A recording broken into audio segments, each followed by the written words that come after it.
नमस्कार विद्यार्थी मित्रांनो, महाराष्ट्र पब्लिकेशनच्या 44,000 प्लस हा जो पोलीस भरतीचा प्रश्न संच आहे याच्यामधला मुंबई पोलीस 2017 ला विचारलेला प्रश्न आणि त्या पुस्तकातील विश्लेषण आपण या ठिकाणी पाहूया। प्रश्न काय पहा, अर्थव्यवस्थेत तृतीय क्षेत्र हे डायडॅक क्षेत्र म्हणून ओळखलं जातं। याचं उत्तर आहे सेवा क्षेत्र। आता पहा, अर्थव्यवस्थेतले वेगवेगळे क्षेत्र आणि ते काय येतं त्याच्यामध्ये याच्यावर प्रश्न विचारला जातो।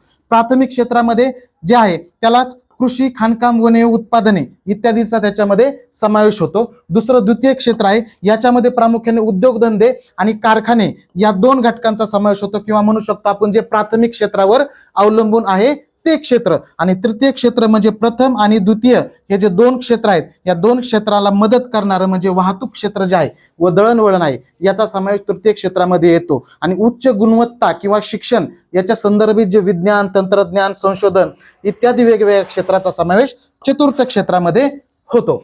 धन्यवाद।